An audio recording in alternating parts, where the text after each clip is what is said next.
Hello everyone, welcome to my kitchen. Today I'll be showing you how to make lok lat, a beloved Cambodian national dish. First, a bit about Cambodian culture.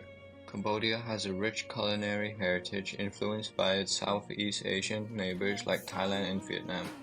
Food and sharing meals play an important role in Cambodian social life. Here are the ingredients we'll be using today.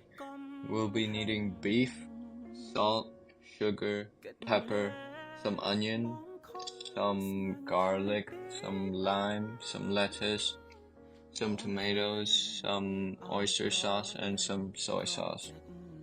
Lok lat originated in Cambodia's Mekong River region. The name translates to shaking beef, which hints at its simplicity.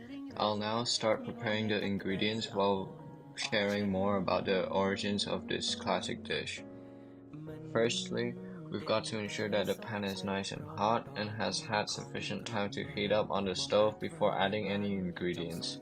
Once the pan has had adequate time to heat up, add just the right amount of oil to fully coat the bottom of the pan in a light, greasy layer. Shake it around so the oil forms an even layer across the entire surface of the pan. Add the minced garlic and use a spoon or spatula to constantly stir the tiny pieces in the hot oiled pan, cooking until the garlic starts to turn a golden brown color.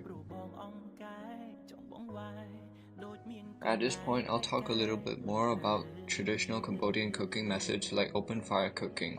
Food is often cooked quickly over hot coals or an open flame, which adds smokiness and depth of flavor. Drop in the raw cut or cubed beef, continuing to move the pan's contents around with each addition so the meat sears and cooks through, heating until no longer pink. Make sure to taste a small amount and determine if it needs a touch of sugar to offset any saltiness, adding just a pinch at a time and tasting intermittently, stirring constantly until there is a balanced sweet-salty flavor. Additionally, this dish would be enjoyed on holidays and special occasions. However, this dish can also be cooked and served whenever you want. There is no need for special occasions. To adjust the flavor of the dish, we can just simply add some sugar, salt, or pepper.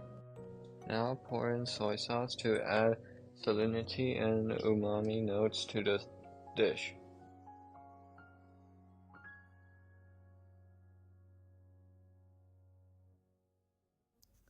Currently, I'm just leaving it in for a bit to sear.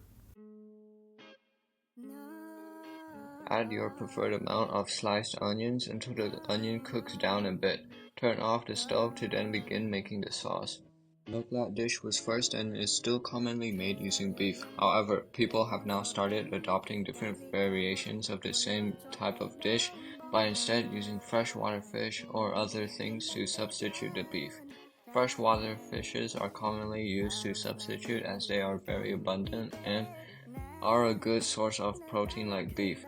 Cambodia has a lot of fish to use as it has access to many bodies of water such as the Gulf of Thailand, Mekong River, Tonle Sap, and Basak River. Then add some ground black pepper to provide spicy depth and flavor to the sauce. Add a light sprinkle of salt to further enhance and balance the taste profile. Stir in a slight amount of white sugar to offset any tartness from the lime and round out the flavors. Squeeze fresh lime juice from several limes directly into a small bowl, extracting as much acidic citrus flavor and juice as possible. Over the centuries, this dish has not changed much. However, the popular dish in Cambodia, lok lat, actually originated in Vietnam. In Vietnam, this dish is called bo lok lat. Bo means beef and lok lat means stir or shake. This dish was a result of the French influence during the Indo-Chinese colonization. Have a small taste of the unfinished sauce and adjust any of the condiments, lime juice, salt, pepper, or sugar. As needed based on preference, gently mix after each addition to fully combine flavors and complete the sauce.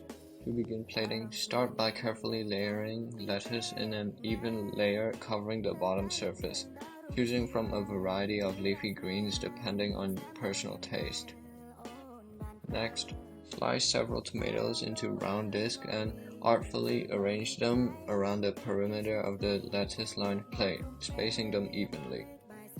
Scoop the stir-fry mixture out of the pan using a large spoon or spatula, evenly distributing the various vegetables, beef, and rich sauce over the lettuce and tomato layers below.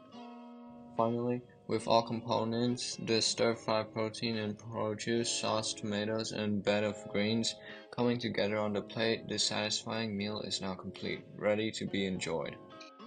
Plated, the loklat looks vibrant and aromatic. I hope you've enjoyed learning about this traditional Khmer dish and a glimpse into Cambodian culture through food. Thank you for cooking with me today.